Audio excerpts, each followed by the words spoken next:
latest experience. Why restructuring is important? Because, as you know, the world today and Ukraine and Central and Eastern Europe are facing unprecedented situation caused by the pandemic, by the lockdown. And everyone basically is worried what is going to happen next. There is a significant unpredictability in the market. Everyone actually thinks about and discusses lockdown since March, end of March, and in April. We have held our debt restructuring webinar back in April. And there were great expectations, I would say, about the prospects of restructuring, about many things that were going to happen. Luckily, during this half year, we learned a lot about the pandemic, how to live in the pandemic, how business reacts, and how things will develop, and what to expect as a result of the pandemic and of the lockdown. So after this half a year, we are organizing our next webinar on debt restructuring, which we will hold for an hour and a half with our very impressive speakers who are present today at our webinar, and who will discuss what is happening with debt restructuring in our region, what is happening with debt restructuring globally, and how we can basically, what to expect and how we can manage those things with the debts in our present circumstances.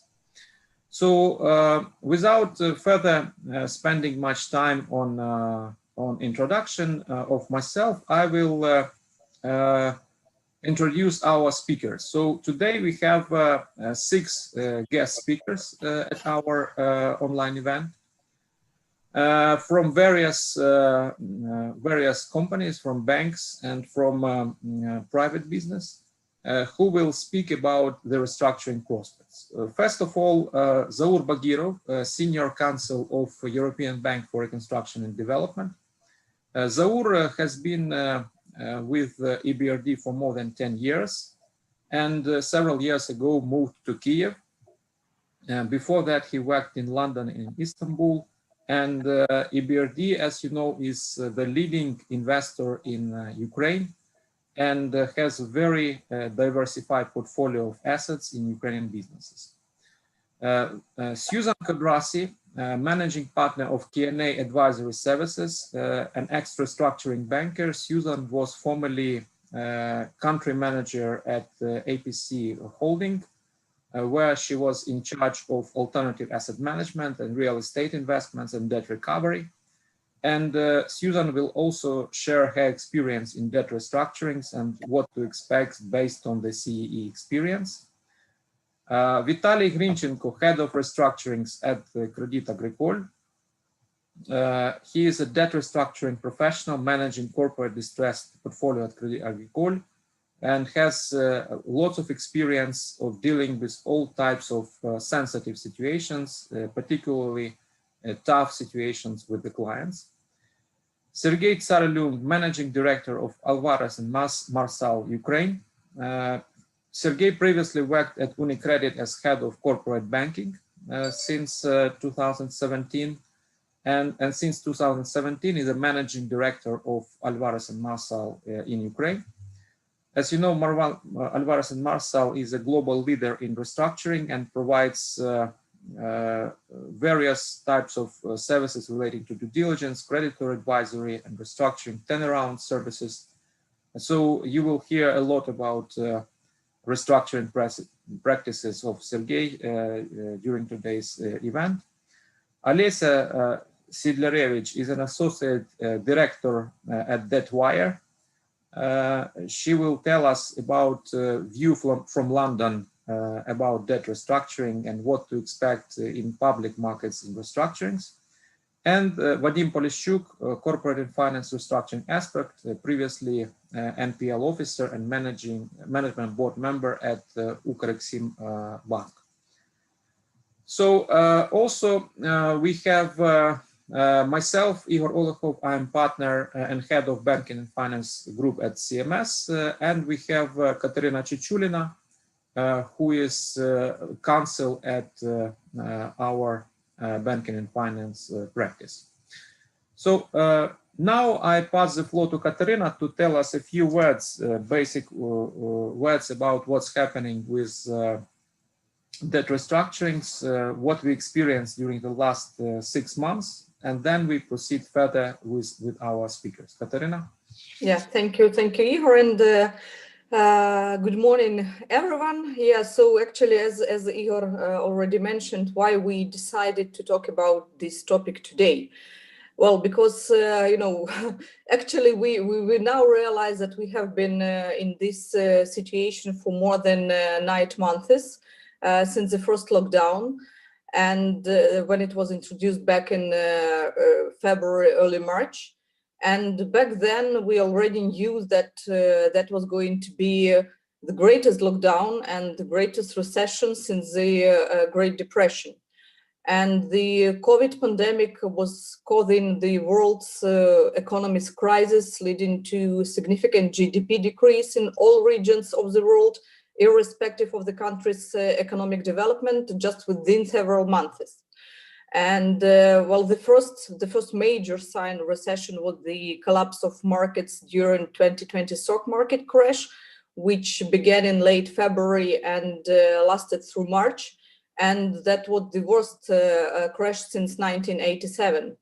And between April and June 2020, the International Labor Organization estimated that an equivalent of 400 million full-time jobs were lost, and income earned by workers globally fell 10% in the first 9 months of 2020, which was equivalent of a loss of over $3.5 trillion US. And so at that time, and the next slide, please, we all experienced and we all knew how strict were the measures that were introduced in different countries. And with those strict measures, it was clear that almost all industries globally were suffering significant difficulties and losses. Of course, some of the businesses suffered far more than others. Some experienced less difficulties. Some actually even tried to benefit from the situation. But given the nature of the measures that were introduced and as a result, dramatic drops in the consumer spending, obviously those who experienced the most direct impact of the lockdown were the industries, such industries as retail, tourism, travel, leisure, and entertainment.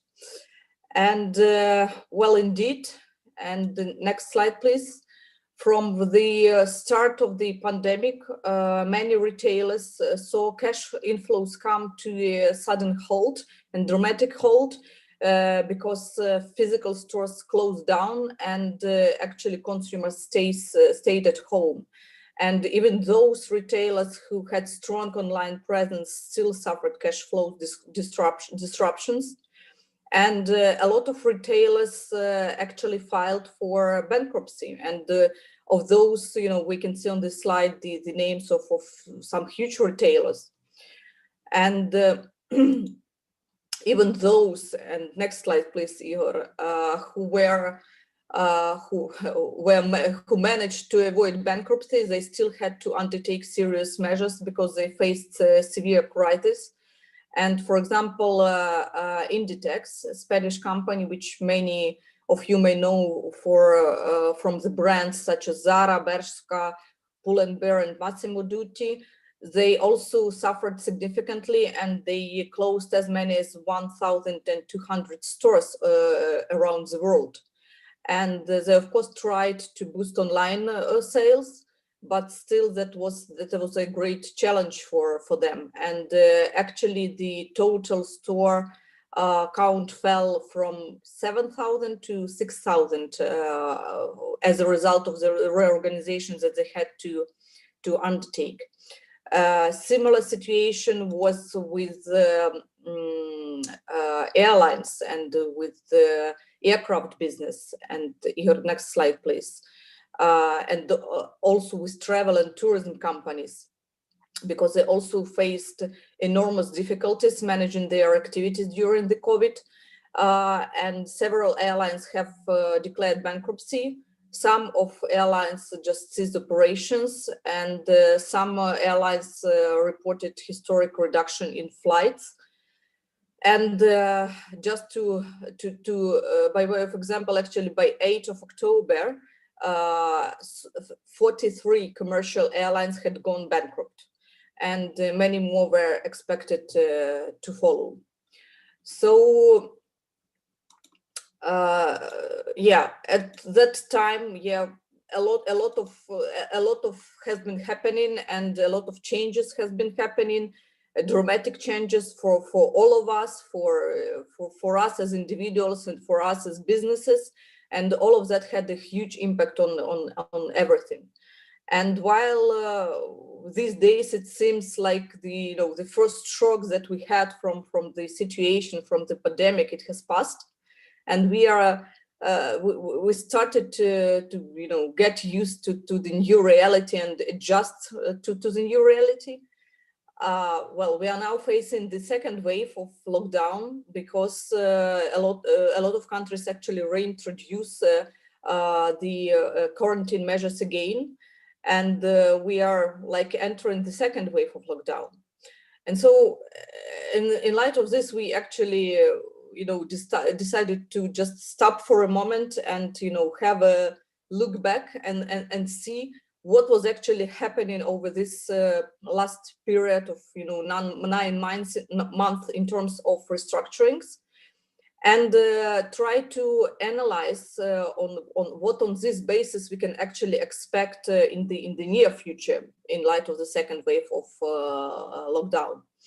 And as Ihor already mentioned, our audience may remember that we had a number of webinars at the time, and we discussed various restructuring options and restructuring tools, because back then it was expected that the restructurings was going to be something that we are going to see a lot.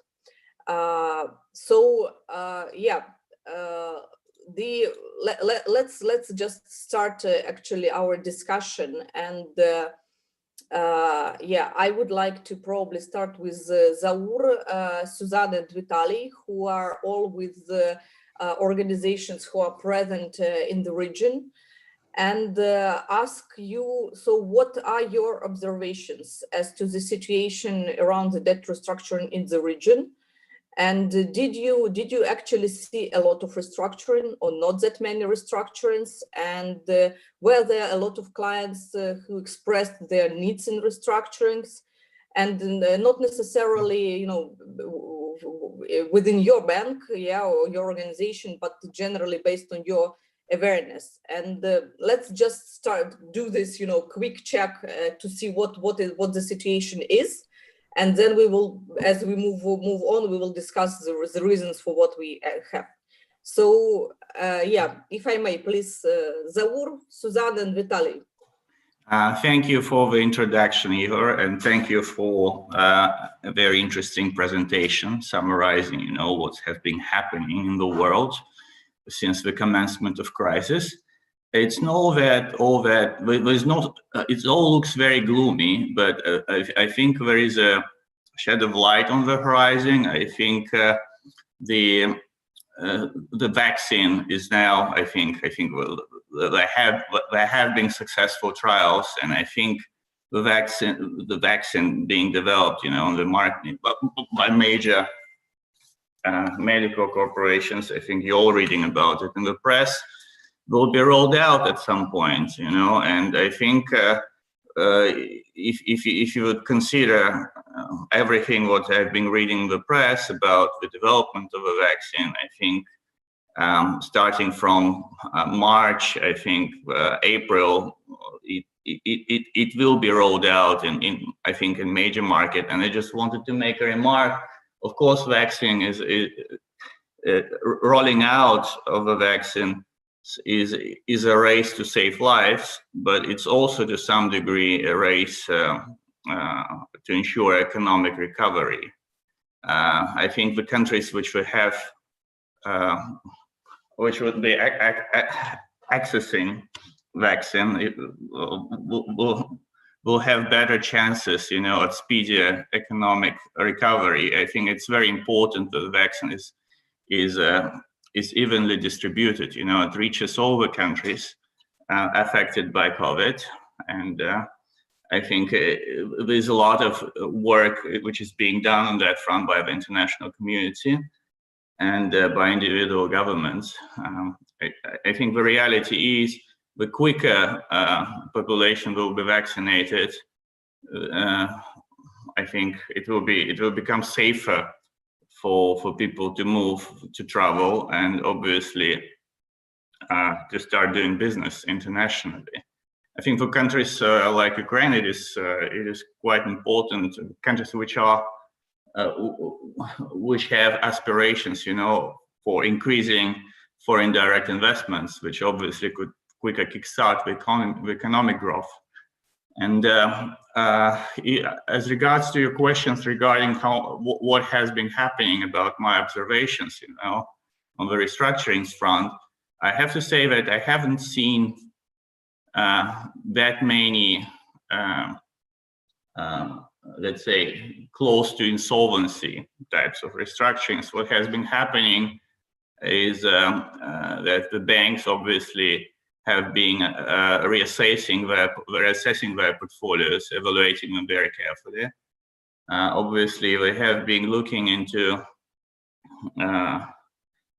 simple and straightforward restructuring, let's say, where it makes sense if the business remains sound but experience temporary working capital shortcomings or liquidity issues. I think that a lot of banks have been providing, I think, extending their grace periods, providing loan repayment holidays, but on the assumption that the business will resume as normal.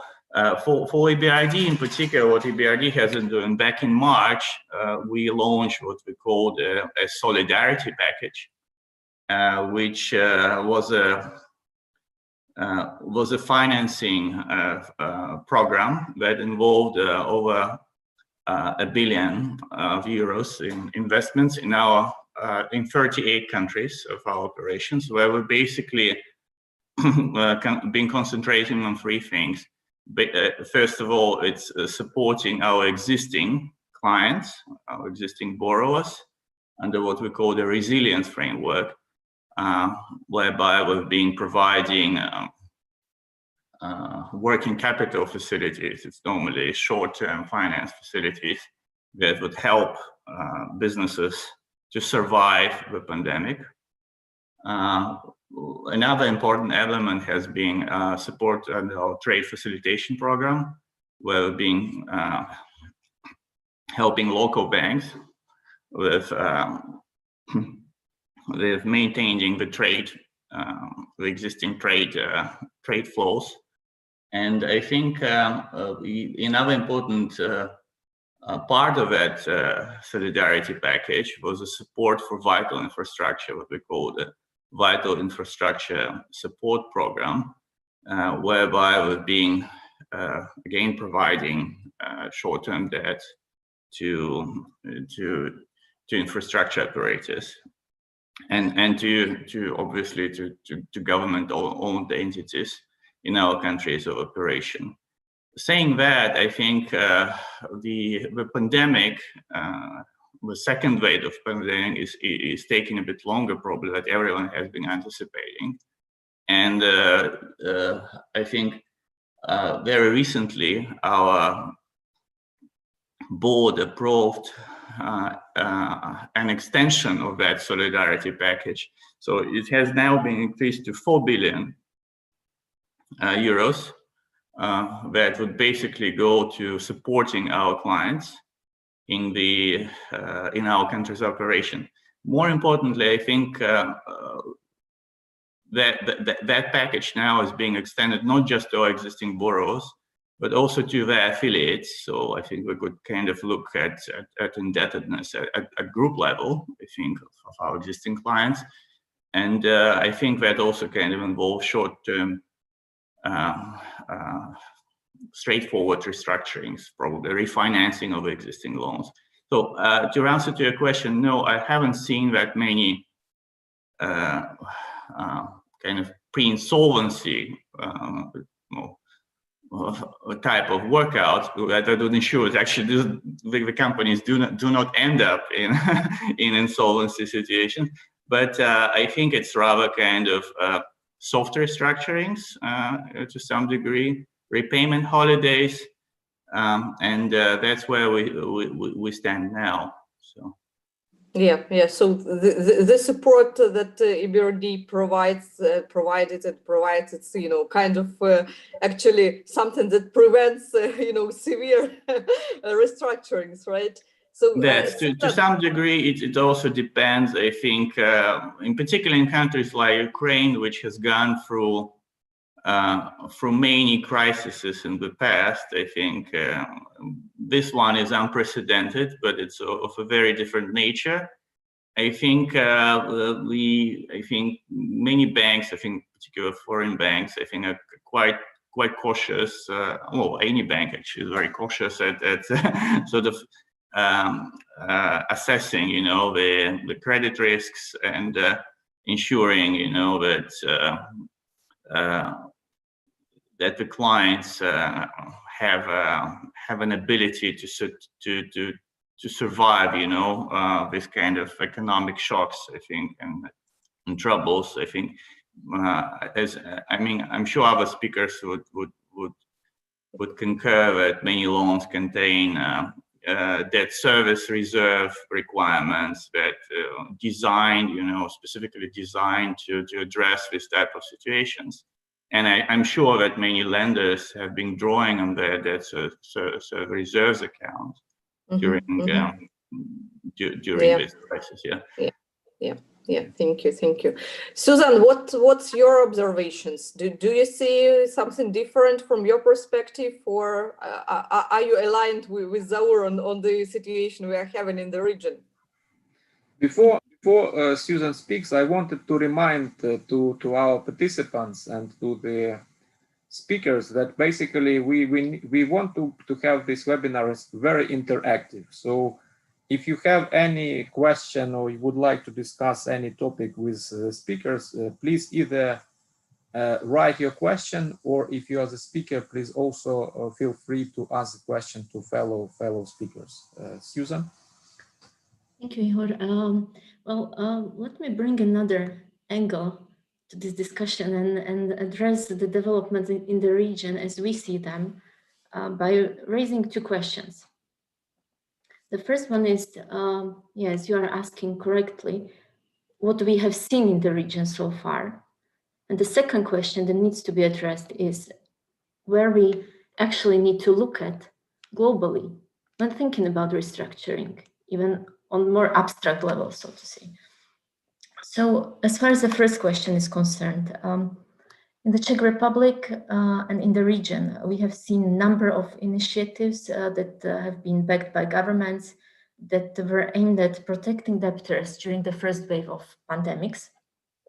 And the key idea behind that was to provide viable businesses with time and space necessary for them to be able to renegotiate the key financing terms with their lenders and hopefully provide them with a clear plan on what they want to do in future.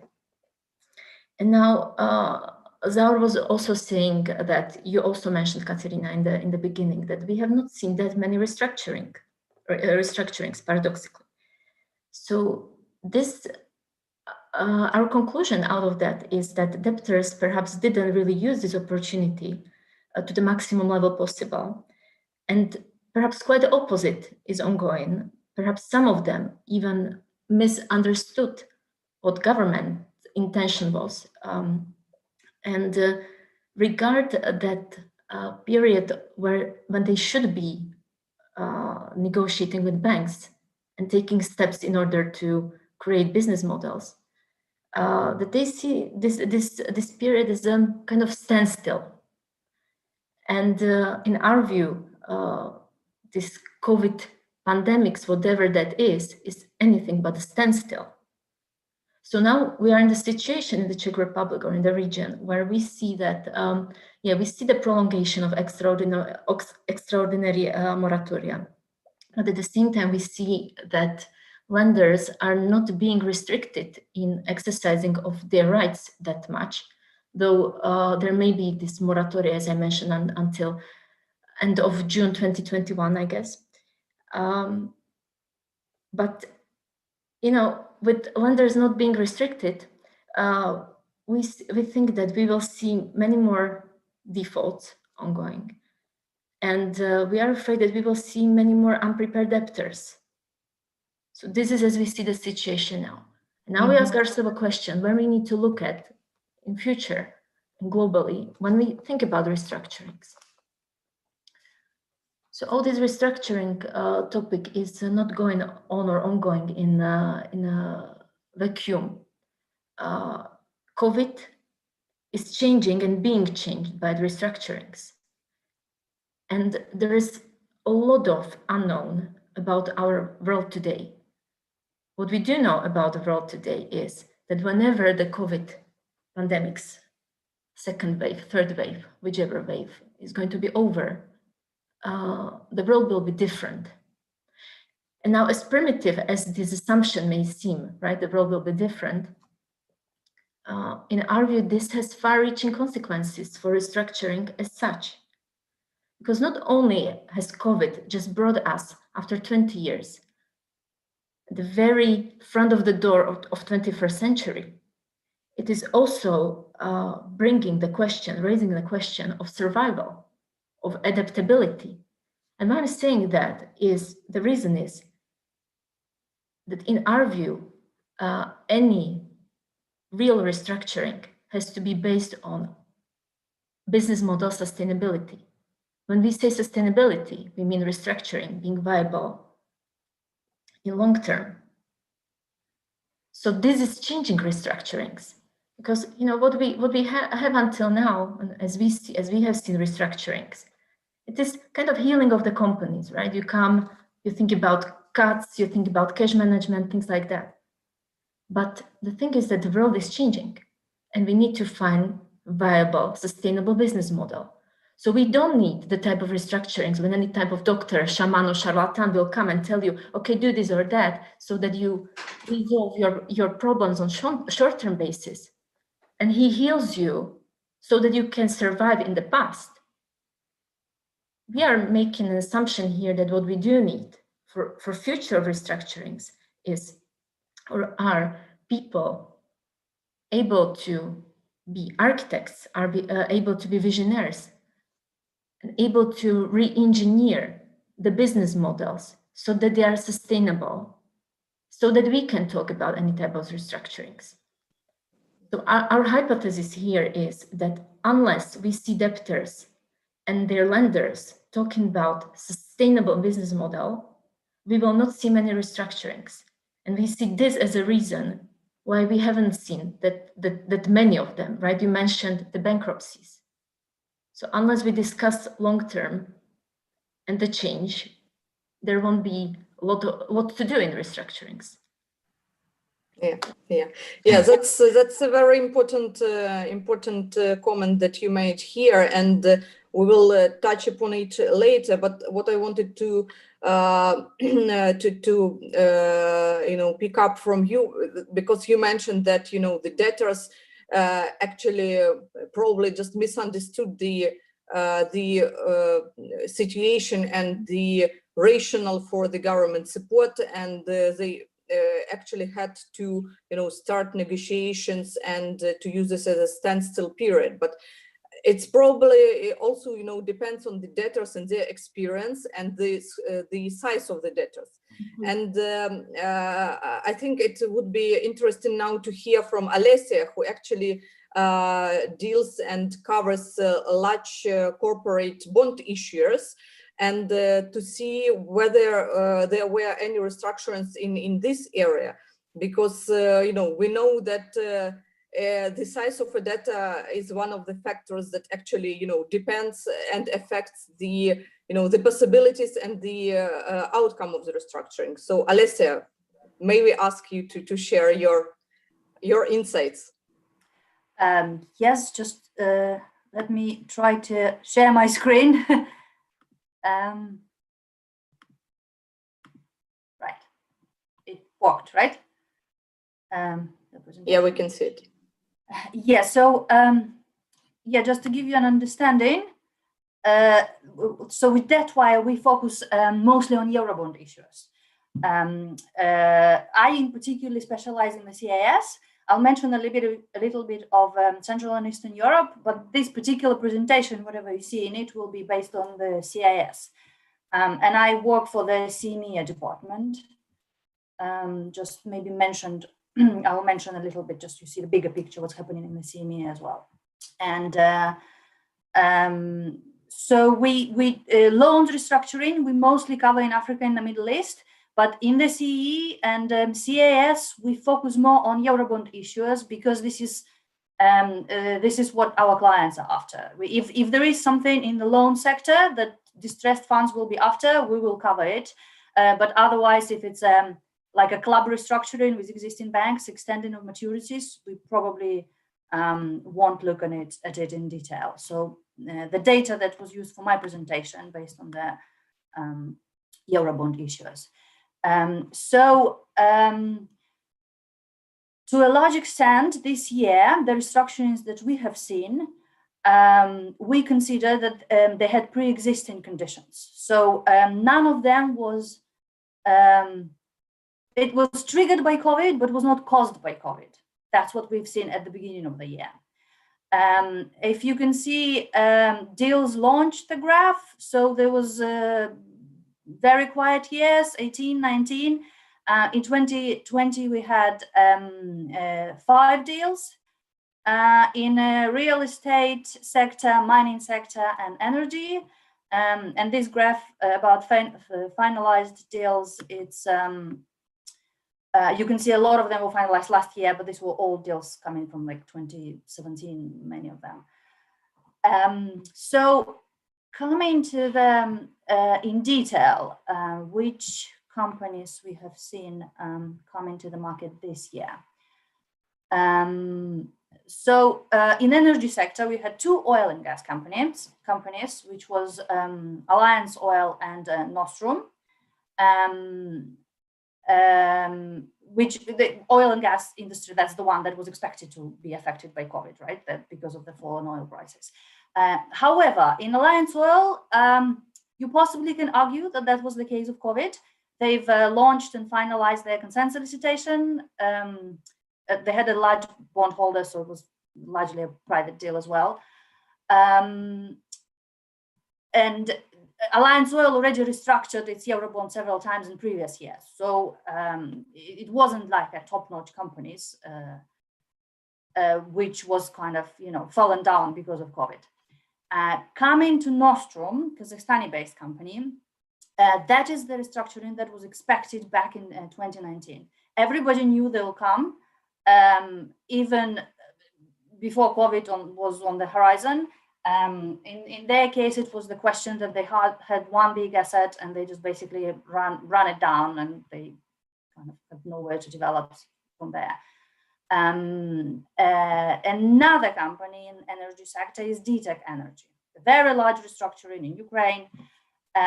When the company announced suspending interest payments in March, it specifically referred to COVID crisis.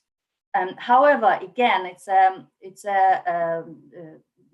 widely known that DTEK had problems with tariff reductions through winter.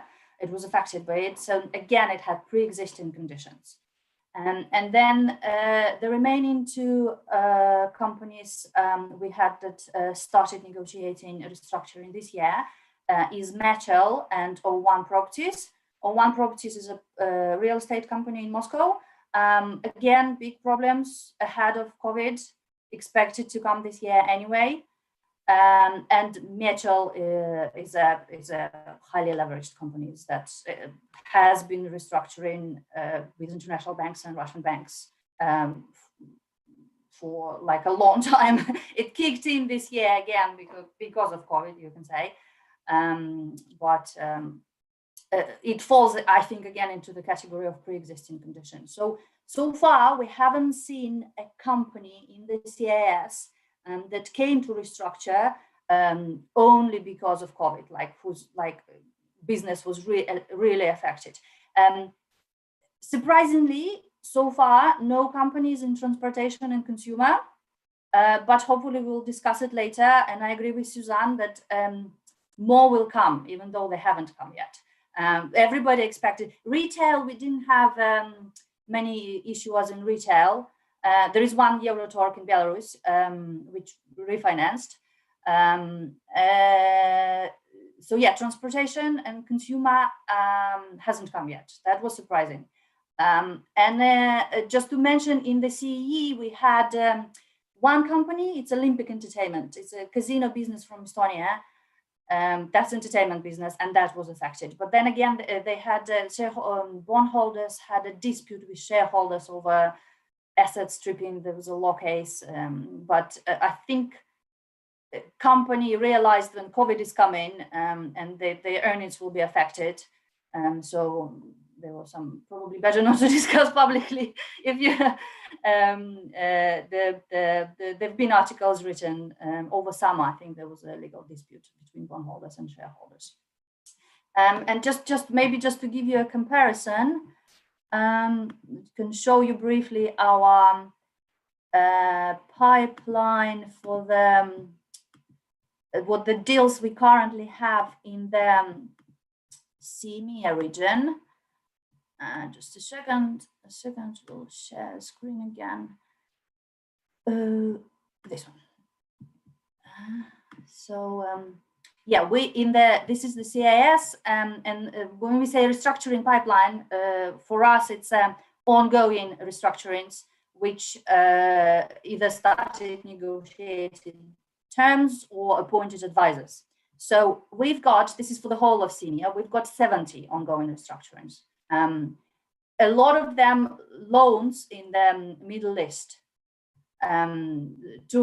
Turkey is big as well. And so out of these 70, we've got 13 in the CIS and 3 in Central and Eastern Europe. So comparatively, it also depends obviously what we cover, which companies we go after, but seems to be our region was less busy than Middle East or Africa. So I think fundamentals were better, possibly bigger government support, banks, liquidity, things like that. So yeah, that's it from me. Thank you, Alessia. Sergey, what is your view on restructuring? Have you seen many cases which have happened this year? Thanks, Igor, for the question. I think that has been already explained or discussed or mentioned by Zaur, also by Susan. And I think that this is, I would definitely support the statement of Susan, not in terms of misunderstanding, but in terms of standstill, that many of clients have been in a kind of standstill mood today. It's indeed, we haven't seen a lot of new supply on the market, and I think that there has a lot of there has some obvious reasons for that. First of all, as Zaur mentioned, that we have a kind of unprecedented case on the market given the extension of pandemic, etc. I would say that we should not also forget about 2013-14, where we had, I think this was kind of unprecedented situation in Ukraine, where basically we had all possible negative effects which any other country could just imagine. And in 2013-14, whatever, I mean, at that moment I was managing the large corporate in Bank, and then from that moment I basically stopped doing lending because it was my prime responsibility, and we started to work on the restructuring. I would say that 80% of our portfolio was basically restructured, at least 80%, and especially in the large corporate area. because I mean, basically everything happened what we have never expected. And obvious that that we basically dealt more than I mean, next 5 years. I mean, starting from 2014, everybody was basically working on the restructuring. And if you look at today's environment, and then anytime the National Bank of Ukraine reports the NPL level of Ukrainian economy, and everybody's talking about Ukraine as an NPL country, because 50% of the banking system, or around 50% of the banking system, is still NPL. But this is basically a legacy of 2013-14, probably even coming from 2008, 2009. And unfortunately, it has been resolved yet. And then for sure that everybody was expecting the new wave, or let's say new supply caused by COVID. But the difference, I think, compared to 2013-14 is that everybody had their lessons. I think the banks become much more careful, much more conservative. I mean, if you look into back in 2000, before 2013, I mean, these booming years of 2010, 2011, 2012, everybody was basically looking for the new financing. We had huge loans. We had the syndicated loan. We had every single international bank active on the Ukrainian market. We had a lot of support, or let's say active work of the supranationals. EBRD was super active on the market. IFC was quite active on the market, also comparing with the international market. And then 2013-14, we had all these negative effects, and we started the restructuring. So in 2000, compared to that period of time, last 2-3 years, the bank were extremely conservative. They completely changed their view in terms of lending. I think that would be interesting to listen to the view of Vitalii and Vadim, who basically used to work in the state and international banks, both. But I think they would agree with me that the banks they completely changed their approach to the lending. First of all, they stopped lending to the large corporate. Everybody was focused on the middle sector. Everybody is very cautious in terms of maximum legal lending. I mean, we had in Ukrsotsbank, when was my latest employer, we had the loans which were very close to the maximum legal lending limit. I mean, we had the loans with the $80 million. Now you will see that the tickets are very, very small compared to that period. You can see that the bank become more diversified, and they basically look at as I said, middle-sized corporate and maximum lending, whatever, $5 to $10 million. The headquarters become also more conservative. The competence has been also moved to the head offices. I mean, speaking about the international banks, they require much more. They make more, let's say, kind of. They moved from the financial balance sheet analysis also to the kind of industry analysis. I mean, after we had all this negative experience with Mriya, and the Mriya was super hot ticket in terms of the financials. I mean, at the end we all learned the biggest fraud on the market, and all these lessons have been taken by the banks, I think. And that's why we don't see a lot of supply. I mean, last week I talked to one leading leasing company on the market. Especially they are quite active in the transportation area. This is what I think Alessia mentioned, that transportation is still a question as an industry. But I learned that basically their equity ratio with the providing leasing is minimum 50%. This is also kind of lesson taken from the previous time, because if you look back in 2008-19, I mean, they were so much aggressive that they were ready to finance up to 20%, up to 80% of the loan value. Now the situation is completely different, and I think that. But let's see what happens also in the next year, because look, the banks were quite conservative in the beginning of this year. I think that. We at that moment we work on one largest company in the beverage industry, and we were very close to close the restructuring at the beginning of 2020. while the COVID extended, and we all requested a kind of standstill with the international, also local banks. And I would say it was generally very much supported by the banks. And I think that this first wave was very well.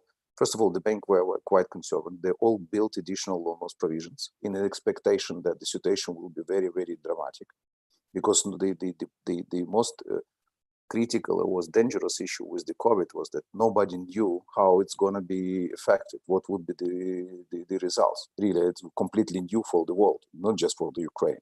We are used to the negative effects, but we also didn't know what to do. And we, as advisor to our company, we immediately requested standstill for the 3 months, just to understand what's going to be with the retail industry, what's going to be with the production. I mean, there were so many questions. And we basically, as Suzanne correctly said, the key element of the restructuring is the sustainable business model. And at that moment, we finalized the business model with our client, but we say, stop, guys, we are not going to propose, or we are going to completely renegotiate the term sheet, because we would like to be sure that the business model is sustainable even in the COVID time. And fortunately for the bank, for the lenders, and fortunately for the client, we didn't see a lot of negative effects. Okay, we were kind of adjustment, but this is not a drama adjustment. So basically, we didn't even substantially adjust our term sheet with that particular client. So, and talking to the many international banks and local banks, I see that you can see also results of the bank in the third quarter. They are basically all profitable, and this has been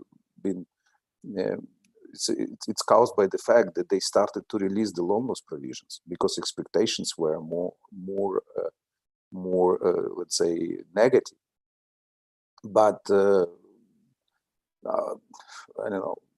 I still would like to see what happens in the. Okay, we all have a very positive expectation. Vaccine is coming, etc., etc. But let's see what I mean. As Ukraine, we used also to have a part of the global crisis. It's always historically, it's always added to the local political crisis or something like that. Let's see what happens with Ukraine, and we still have whatever. We have a largest GDP decline among the CIS countries. I mean, this is something which we should not just ignore. I think that, okay, the fact that the banks, the lenders were not so much leveraged given the conservative approach of the banks, this is a matter of fact. But let's see, I mean, we have again, let's say, old legacy. How the next year will look like, I still don't know. I still have some concerns in this respect. It's a fact that we didn't see a lot so far, and I don't expect this year anything. But let's see the first half year of 2020. Yeah. So thank you, Sergey. And I can see that Vitalii is nodding his head in agreement with what you are saying. So let's hear from Vitalii and from Vadim from the bank's perspective. So did you actually have any action plan or any strategy in the beginning of the pandemic, and were you preparing to the restructuring? Were you approaching the clients, or it's more the clients who reached you? Or so what was the situation from bank's perspective? Thank you. First of all, I would like to thank Sergey, because he told roughly 80% of my speech already. So it's difficult to add. Sorry, it was not intentionally. Sorry, Vitaly. Yes, I understand. So it's difficult to add anything on top, but I will try to.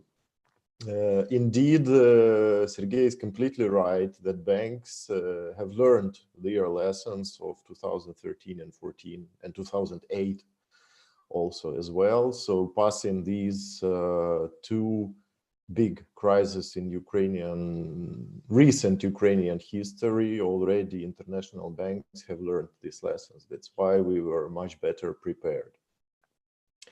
That is why most of our clients have been, that we are working with and that we have been working with, are much more thoroughly selected, and those are mainly clients with good capacities, with good safety margins, with safety buffers, etc., much more stable and financially sound companies. That is why this COVID has not hit them that much. I completely agree with all and I can confirm what previous speakers said. Yes, indeed, we were expecting much bigger problems, which by so far didn't happen. In Crédit Agricole Ukraine, I'm responsible for the corporate and SME restructurings portfolio.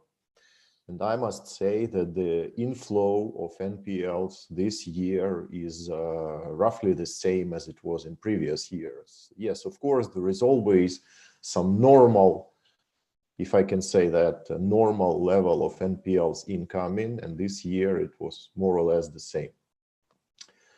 On top of bank being well prepared, one of the good things for particularly Crédit Agricole Ukraine, as well known on the market, Crédit Agricole is highly specialized in agriculture financing. And this is the sector that was not, at least for now, not very much hit by the COVID because people all around the world still eat. That is why this also has been the reason why there was not so much problems in Crédit Agricole. Speaking about the last 9 months, I must say that I have seen only one case where it was purely COVID. The reason was COVID. In most other cases, the COVID could be the trigger, but definitely not the reason of the problems. And the one that is really COVID caused is actually just because of the industry working in exhibitions, and this industry is one of the first ones to suffer.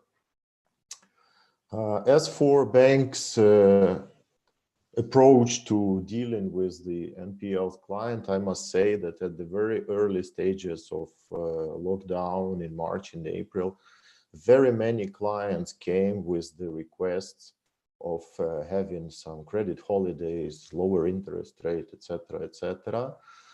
But there was one very interesting tendency that I would like to share, is that in many cases it was just a question, just to know.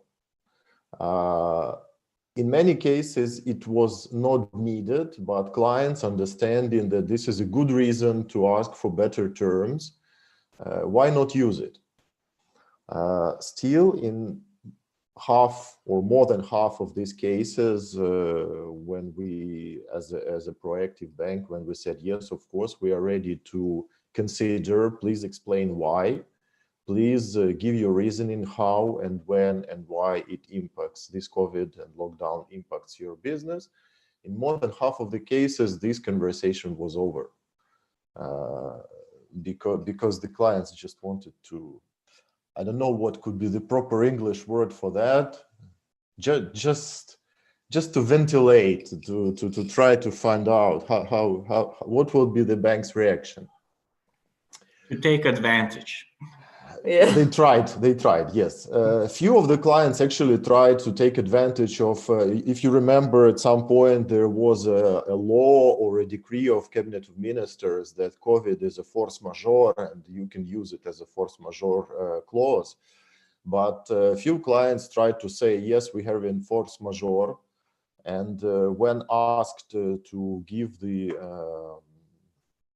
trade, again, forgot English word, the proper certificate for the force majeure approval, no, they could not provide it. So this didn't work as well. Yeah. Still, in any case, we've faced we did as a bank a few restructurings, less in the corporate sector, much more in SME.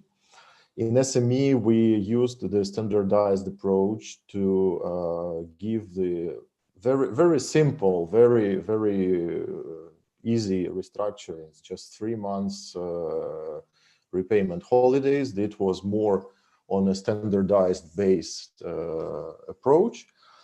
It worked.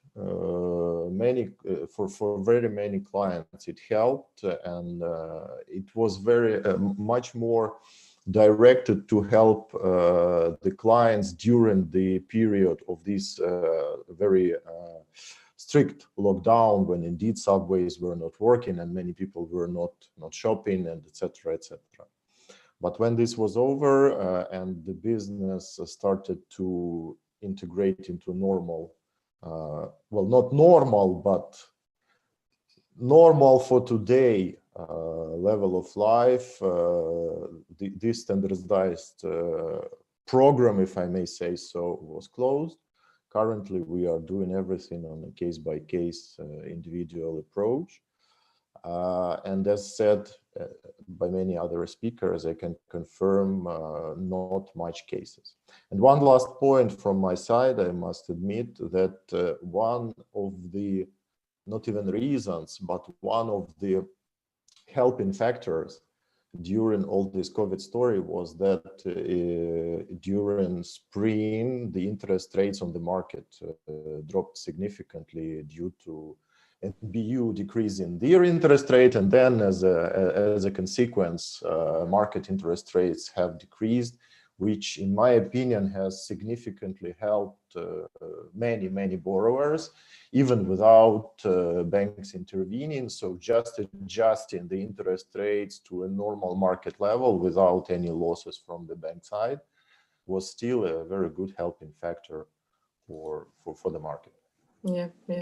So thank you, Vitalii. Actually gave us a very interesting insight, even though, as you said, Sergey mentioned quite a lot. And I would probably now ask Vadim, what's his perspective as given his latest experience in State Bank? So was it something different? Because I suppose that the approaches may be different given the the bank is state one, and given that the NBU, well, there is usually some some issue for a state bank to actually go into some restructurings and to use some restructuring tools because it is state bank. But given that NBU actually tried to give to the state banks and to other banks as well some instruments and some incentives to proceed with restructurings, had that any impact, made that any difference for you from your perspective? Thank you for the question, Katya. So I think we need to make a clear distinguishment between a sustainable restructuring and some temporary measures which are usually called forbearance, which include technical prolongation of a loan or decrease of debt service payment, like in decrease in interest rate, or maybe some waiver of covenants, or holiday for repayment of interest. So from what I observe, both state-owned banks and also commercial banks, they do a lot of temporary forbearance measures when they just make a standstill, literally, with the client to wait and see how it develops. But talking about true sustainable long-term restructuring of borrowers with financial distress, I don't see too many deals now, and there are a number of reasons for this. The COVID is probably the trigger, not the true reason of these borrowers going to financial distress, but the COVID also impacts significantly on how to deal with the borrowers and how to do the restructuring. The first difficulty is the environment is very volatile, and it's very difficult to make long-term projections on the borrower cash flows. It's very difficult to make reasonable models to see how the borrower will perform in the future after the restructuring. Secondly, what I see is that the owners, the shareholders, they're very reluctant to invest in their own business because they're quite conservative as well. So they will not provide new equity, they will not provide personal guarantees. they will not introduce new pledges, so they're not supporting the restructuring. And also we see lack of external investment, so no one is willing to invest now in distressed assets. So we don't see the support of new money coming in to support the restructuring or to give new ideas. Of course, many of the loans we see, they've already been in a bad situation, and borrowers are merely speculating with the COVID, trying to bargain better conditions and not hiding the true reasons for financial distress and talking about the COVID and some temporary problems. So what we see is that the borrowers, especially with the state-owned banks, they try to use the situation, to speculate with the situation, because the restructuring is merely sharing losses between the bank and the borrower. And what they try to do is to shift most of the losses to the bank. And because of quite weak legal system and low creditor right protection in the country currently, what we see, it's quite difficult for the bank to fight against the borrowers. And that's why not only the borrowers try to shift most of the losses, future losses, and risk to the bank, to the creditor, but they also try to fix a very comfortable future repayment schedules, so that because currently the situation is quite bad and the current financial performance is poor, they try to fix a very comfortable low repayment schedule in the future for the long period.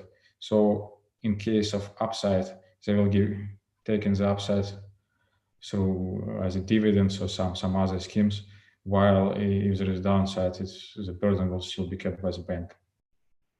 And also what we see other obstacles is like an objective pressure, that there are some expectation of new lockdown, and it's very difficult to predict and to do the restructuring if you expect new lockdowns. Also, there is a lot of uncertainty of future economic, like what will happen to the national currency, will there be a further devaluation, what will be the growth rate of GDP, should we expect new political crisis following the local elections. So lots of questions putting more pressure and more uncertainty, and in such uncertainty, it's much more difficult for the parties to make a reasonable agreement. And also I have to mention that the banks themselves, they don't have too much capital, so they're not capitalized too well, although they report sufficient capital adequacy, but if you look more thoroughly at the problem, I think most of the banks have quite low capital. That's why this capital burden is a pressure for the bank, and they also have lots of liabilities. And the banks themselves seek to restructure their liabilities to improve the terms, to lower the interest rate, and it's quite difficult for the banks. So if the banks come to agreement with the borrowers and help them to survive, their balance sheet will be unbalanced, because they will not be able to restructure their own liabilities.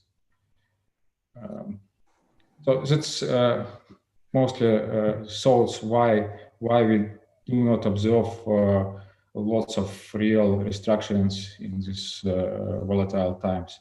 What we try to do is, for some large borrowers, we had to unfreeze negotiations. We had to implement some very unusual new clauses to the contracts. For example, for a large mall, which had been restructured in August, we had to introduce a clause that what will happen and what will be this repayment schedule in terms of new quarantine measures.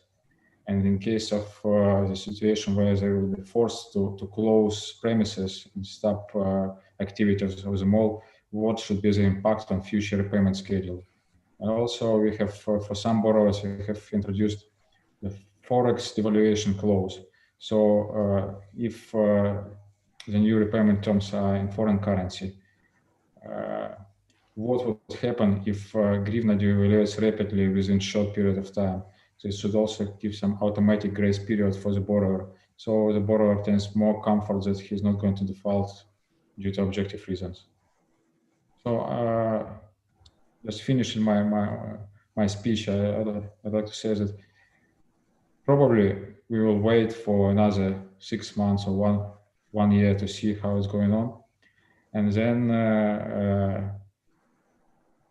a true discussion about restructuring of these cases will start. Thank you, Vadim, for this.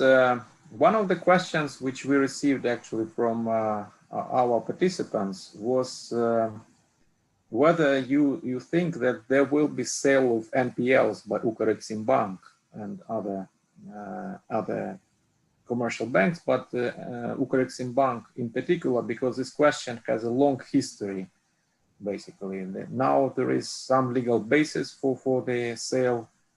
The Cabinet of Ministers adopted the special process. How this is done as state-owned banks? What's your view on this? I think next year the state-owned banks will start selling loans on Dutch auctions.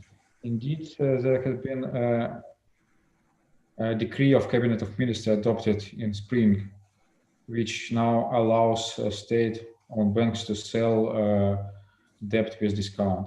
However, this decree is a sort of a high-level document which only provides some very high-level guidance on how the sale should be done. And also, a decree of Cabinet of Ministers is not a law. So still, banks, they have two issues. First, fears about so-called prosecutors who will try to blame them for selling debt with a discount, because expected discount should be roughly 90%, maybe 95%. So the average price of such state or NPLs of SOBs will be like 5 cents per dollar. And we expect that the borrowers will try to push on banks management to our prosecution service to stop selling loans. So a very sound methodology has to be approved and agreed by the banks with participation of NBU and presumably Parliament to unfreeze the process. So currently we've been working with NBU and other SOBs how to make a strong substantiation why it's more economically feasible to sell loan than to keep it on the books. We also expected the Parliament to approve a special law, its number is 2272, which has been around for more than 1 year, which will decrease the liability of management for such actions. But for some reason, the Parliament is unable to bring this question to agenda. So, to cut the long story short, I am optimistic and I expect that SOBs will start selling, but there is still a long way to go because the methodology and the way how to do it is still not clear. Thank you, Vadim, for this. We have received a number of other questions to the speakers. In particular, to Zaur, there is a question regarding the possibility for receiving actually support and loans from EBRD in local currency, in hryvnia. I think the question was, I think, reiterates that pursuant to 280 crisis, many borrowers has issues in repaying hard currency loans, and that kind of put them into distress. I think I can safely say that we do provide loans in local currency in hryvnia, in Ukraine, as well as in other jurisdiction. I think it all boils down to pricing of these loans. I think, but we do provide support in hryvnias, and I actually seen requests for loans not only in Ukraine but also in other jurisdictions for local currency fundings. In some countries, in the Caucasus, Central Asia, where you have smaller economies and local currency is pegged to certain other kind of currencies, they even request to redenominate loans from one hard currency to another. But I think I think EBRD is supportive, you know, I think to developing local currency markets, and actually I think providing loans in hryvnias as well as, you know, in our jurisdictions, our currency is one of our key missions. I think when choosing the loan currency, much depends, you know, on the sources of revenues of particular borrowers. You know, if they have exports, if their revenues are in dollars or in euros, but we're flexible. It's pretty much nowadays is a choice of the borrower. Mm-hmm. And I just wanted to add an observation. I think Susan has rightly mentioned, you know, that we're living in uncertain times. I think for the time being, you know, we don't see that many restructurings, but the future is a little uncertain, and much will depend on you know, on behavior of the borrowers in distress, and rightly mentioned, much will depend on what the governments will be doing, you know, what policies they will be adopting. And I have to say that we do work closely with governments in our country's operations in identifying, you know, the policy gaps, or how the government should be supporting the businesses, you know, what approaches they should be taking, you know, in these difficult times. And on particular on the legal front, we also running assessments in our country's operation on insolvency law practices nowadays to see how they could be improved. From my own experience, I know that in many jurisdictions, let's say mostly in Central Eastern Europe, the laws are fairly well developed. It's just a matter of implementation. For example, we do work on capacity building as well. For example, when Cyprus was going through a financial crisis, I think covered through Cypriot laws on insolvency were very much looked at, you know, by and used, you know, by many borrowers in their restructuring efforts. And I think we had a capacity building initiatives in Cyprus. We've been looking into improving the working on the insolvency service in Cyprus. I think it is quite pertinent for Ukraine because, as you would know, many loans and are contracted, you know, via offshore entities. I think a lot of debt is being raised via entities incorporated in Cyprus, so, and in other offshore jurisdictions. So when we're talking about debt restructurings in Ukraine, I think we have to look and consider other jurisdictions as well. Yeah. Thank you, Zaur. And yeah, it's indeed, it's, you know, part of the issue, probably, you know, some issues with the legislation, but as you started with this point around, you know, around the debtors, we actually have a question from one of our participants who asks whether the speakers are seeing any trend of management restructuring being forced or driven by debt restructuring, because well, there are situations when businesses that are in financial difficulties because of the COVID, but the management is not competent enough to drive the change. And so I would ask Susan and Sergei to comment on this, as I think they have experience of dealing with debtors. And Kateryna, the question is whether the management should get an external advice when driving the change. Well, yeah, the point is that, probably one of the reasons why the debtors do not proceed with restructuring is just because they lack or their management lack relevant experience, and actually management either needs to be changed or external support, consulting support should be involved. And do you see any actually trend in that? Well, each restructuring situation is unique and different, right? And there is definitely no such a thing as one size fits all restructuring kit that you can apply and use.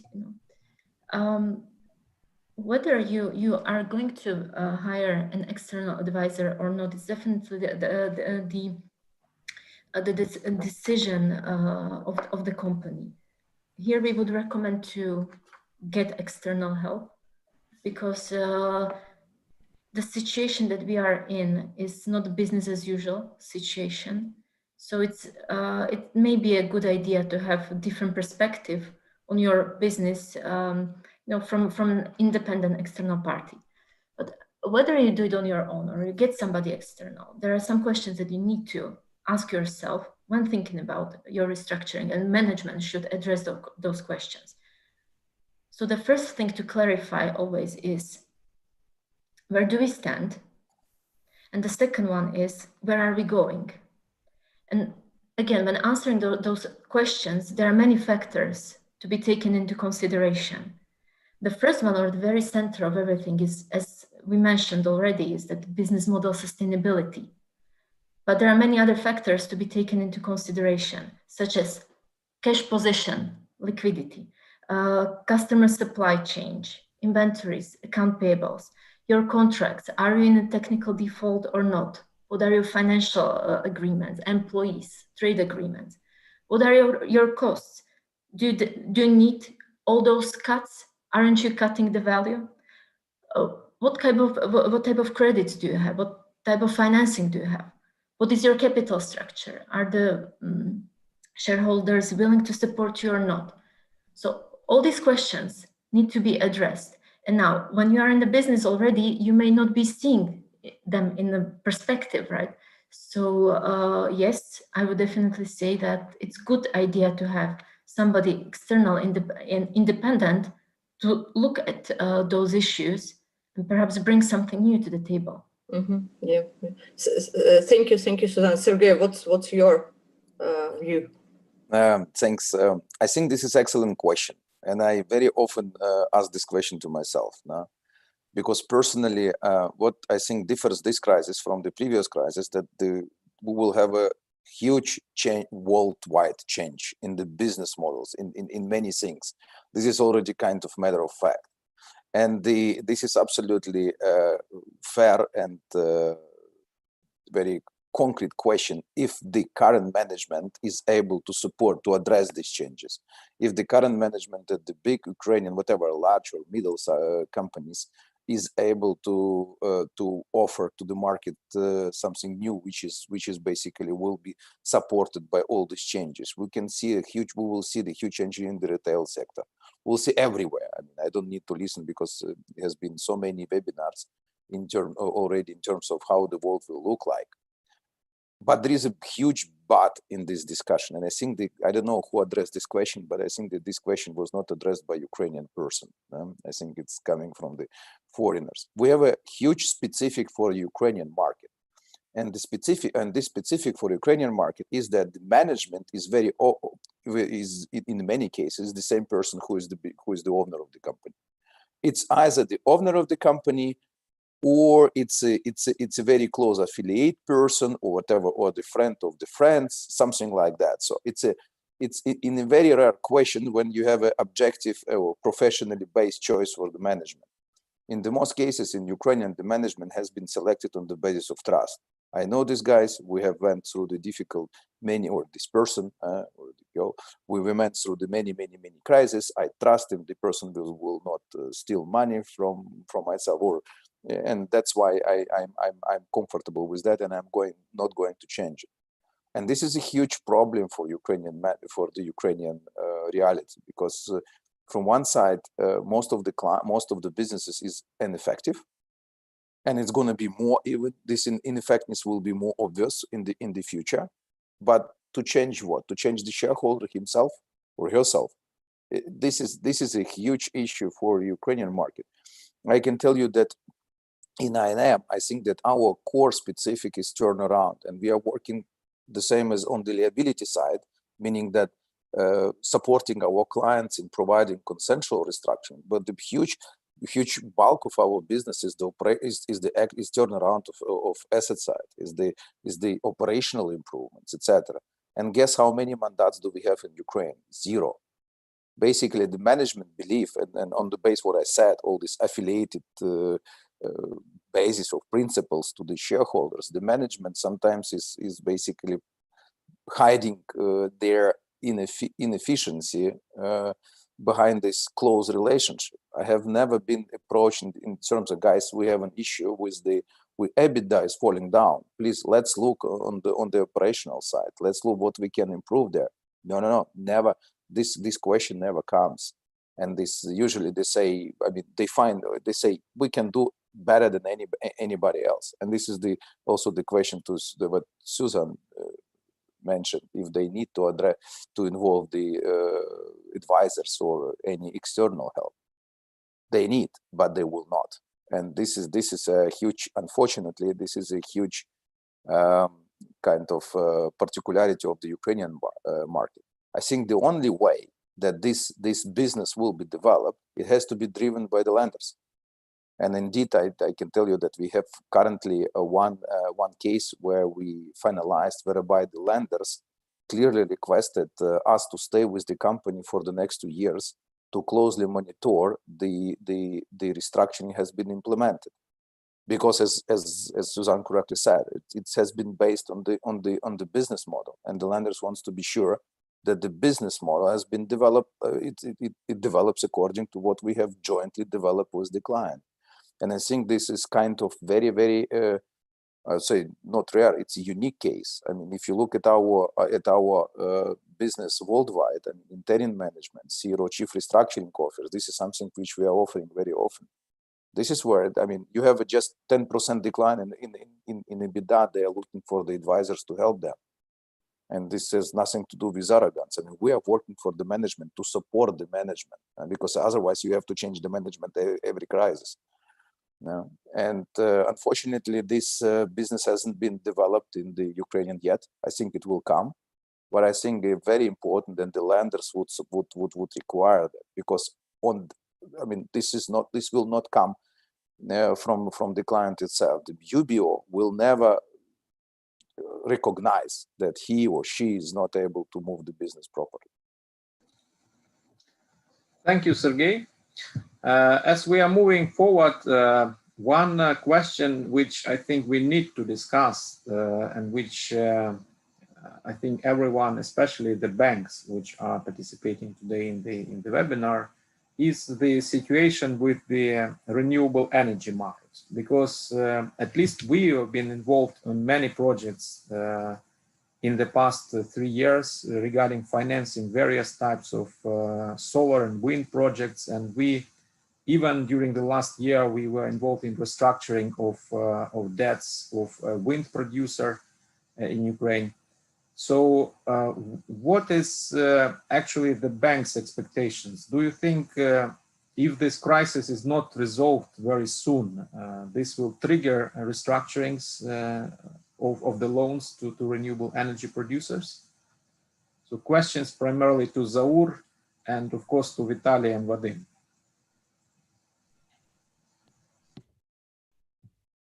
Okay. I think I assume everybody is aware of the situation in the renewable sector. I think the reduction and the retroactive, in particular, very attractive reduction of feed-in tariff have negatively impacted on the financial standing of many borrowers in this sector, and it is a very unfortunate situation. I think we all know the background, and the biggest question is whether the guaranteed buyer will have sufficient resources to repay outstanding indebtedness to renewable energy producers. Setting aside all the political complexities, that evolve around the situation, about changes in law and potential disputes, and probably international arbitrations that may result from the retroactive reduction of renewable energy tariffs. I just wanted to understand, and maybe you could comment, Ihor and Kateryna, that there have been certain legislative initiatives. I know that there is a law in Parliament now that would permit Ukrenergo to raise certain debts to fund guaranteed buyer. I mean, is my understanding is correct? I think if you could comment on that. And obviously, the situation in the renewable energy sectors is twofold. First of all, is how the reduction of tariff impacts on particular loans, in the long run, whether the financial models for implementation of specific projects are still sustainable as a result of reduction of tariffs. And I think all lenders are probably running analysis and looking, assessing the situation with their portfolio on a project basis. But I think the pertinent question is whether the guaranteed buyer will have funding to repay the accumulated indebtedness. And I think if you could comment on that legislative initiatives, at what stage, have the loan been filed, and what do you see the outcome of this filing? Yeah.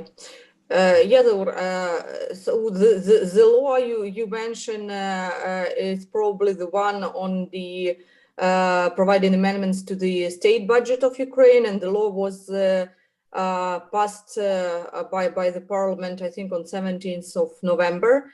And what it actually ensures is that the state would provide state guarantees in relation to the financing that may be attracted by Ukrenergo. And then Ukrenergo could use those financings, those funds to actually pay to the guaranteed buyer the indebtedness it has toward the guaranteed buyer. The first question here is, well, whether Ukrenergo would still be able to attract this financing, even though the state guarantee is provided.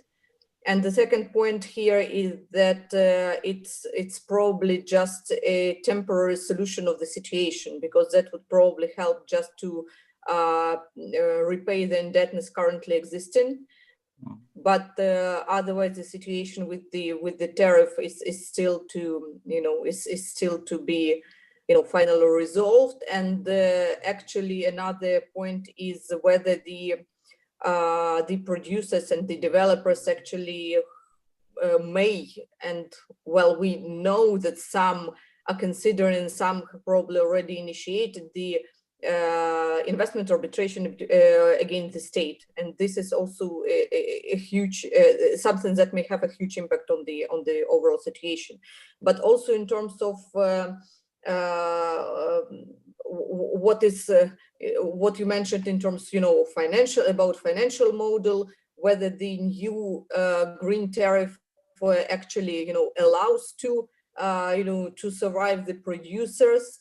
Maybe again, this is something that Vadim and Vitalii could comment also in light of the NBU regulations that were adopted to actually allow the banks to proceed with the restructurings of the financing to green energy producers.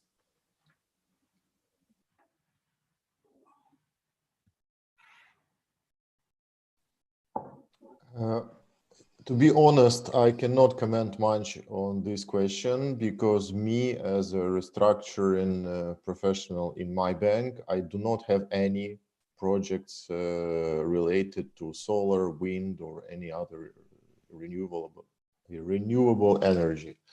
That is why the only thing, minor point that I can add is that we, as quite a conservative bank, have not, to the best of my knowledge, have not financed any project. I mean, purely a renewable energy project. We do some financing of the energy projects that are a part of a bigger group with some other businesses.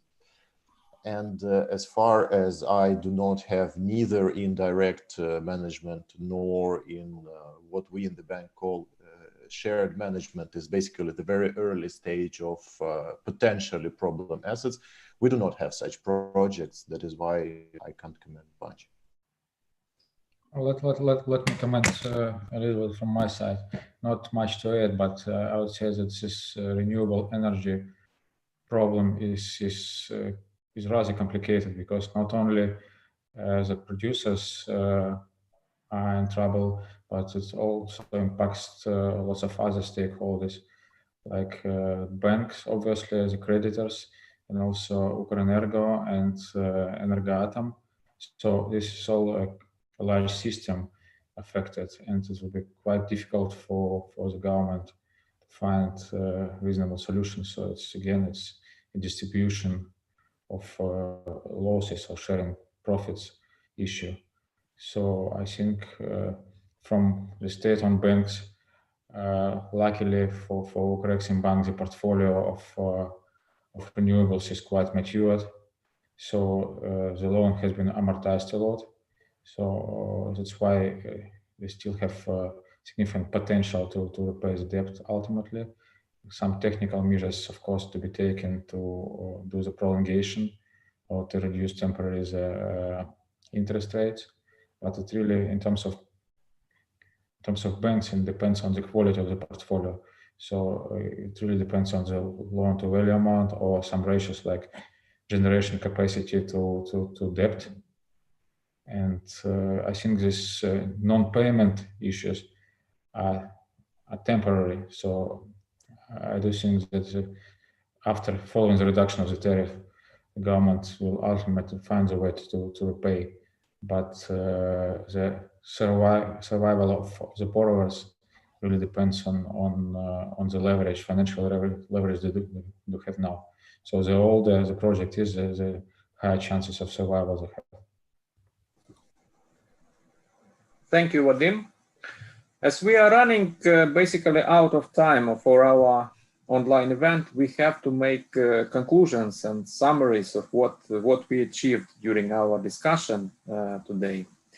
And of course, the major thing which we have noted actually during our discussion that the debt restructurings have not yet started, and the cause of this restructurings was surely not COVID yet, and we probably will see this sometime later, hopefully very later. But now I would like to ask each of the speakers to say maybe 2 or 3 sentences what each of you sees in 6 months and in 1 year. What will happen with debt restructuring in 6 months and 1 year? So the last word is yours, basically, regarding the prospects of debt restructuring. Susan, let's start with you. Ihor, I just wanted to say, I don't know, but... That's also an answer, yes. In other words, as I said in the very beginning, we think that there will be a number of defaults growing. And I will repeat myself, but I have to say that unless the debtors, together with their lenders, will start thinking about and creating sustainable business models, we will not see many restructurings. Thank you. Alicia, what is your expectation for the next 6 months and 1 year?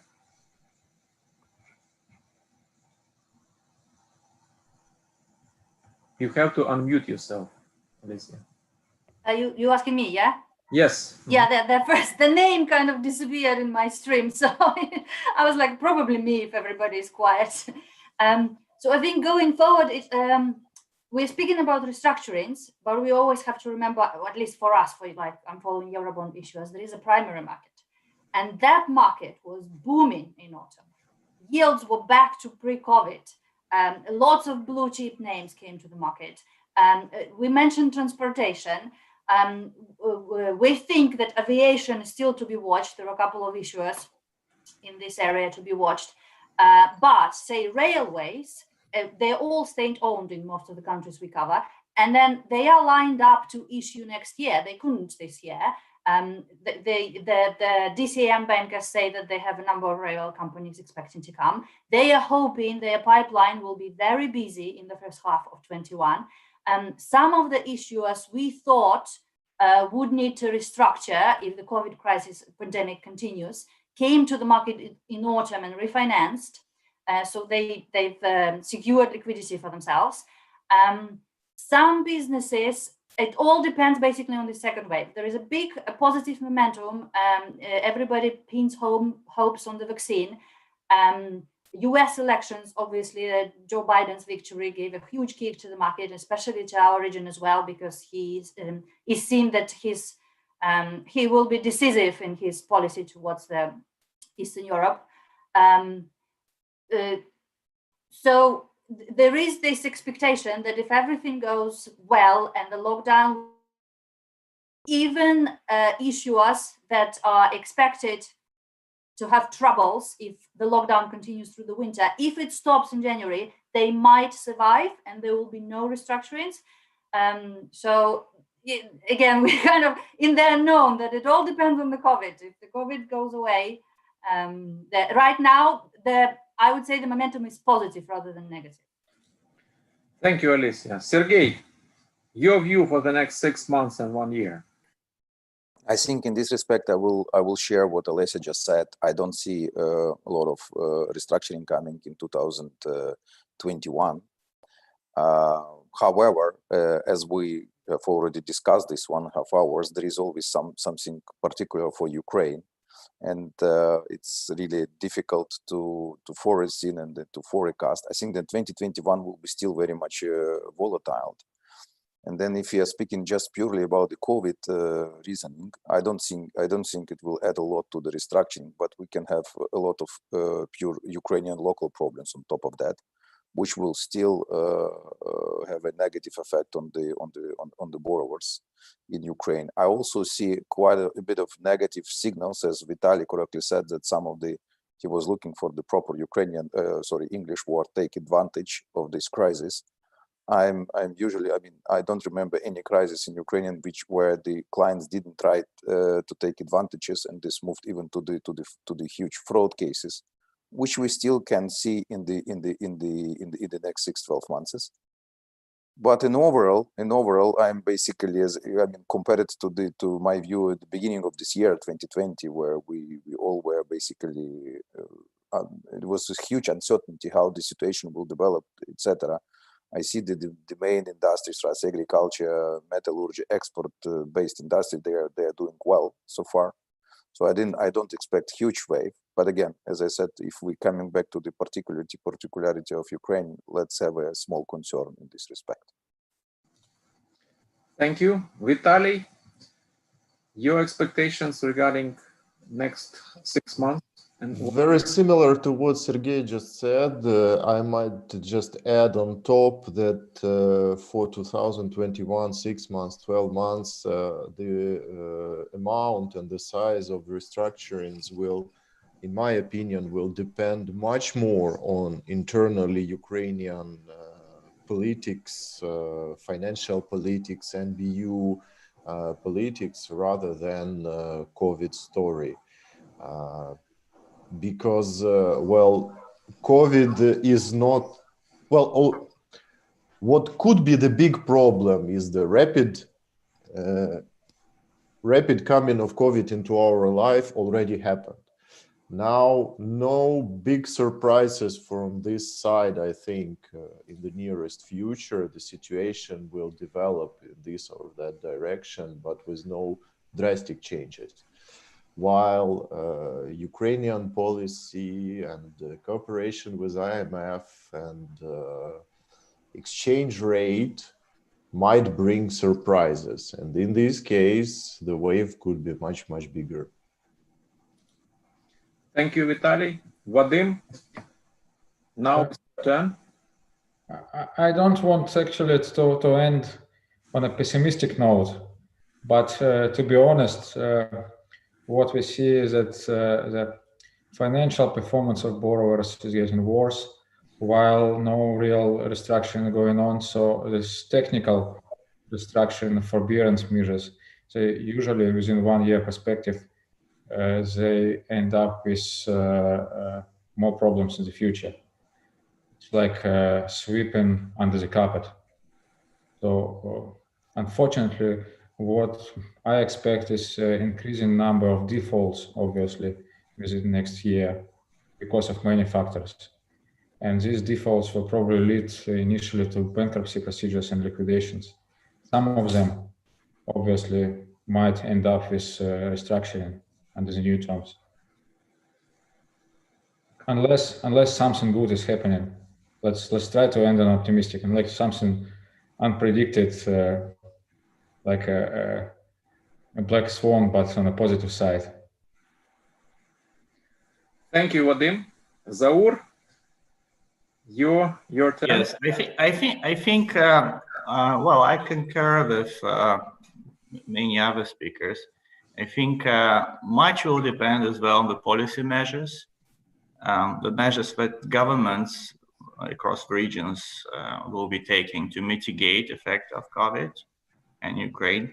I see potential problems in certain sectors like aviation industry, transport, mostly in countries which implemented the large scale, public-private partnership programs, and I would expect. I think many project sponsors they have already looked into their project agreements with governments. The implications of force majeure clauses. I think I see the attempts to renegotiate the concessions agreements in certain jurisdictions. I see policy measures by governments, to mitigate effect of a crisis in certain sectors, and I see certain restructurings coming up in situations where the governments and project sponsors cannot reach compromises. So I think a lot will depend on the duration of the pandemic and how quickly the vaccine will be rolled out and become available in various jurisdictions. So, but I'm still remaining positive that we're just living through a period of standstill.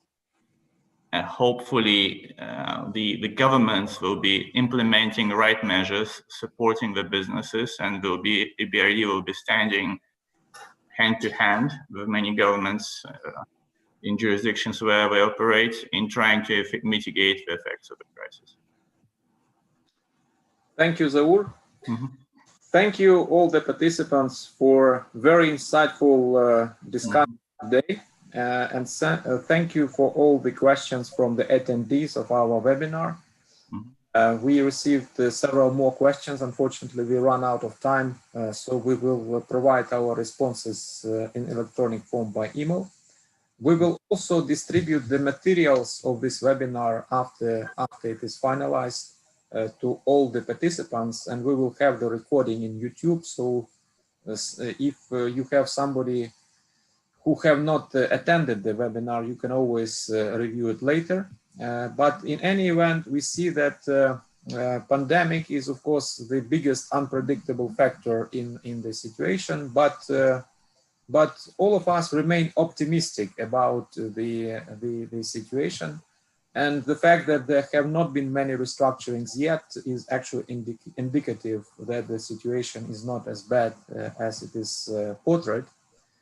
And so on this note, I want to thank everyone and to wish everyone very strong health and have a very good working week. Thank you. Thank you very much. Thank you very much. And thanks a lot for a good organization. Thanks a lot. Yeah. Thank you.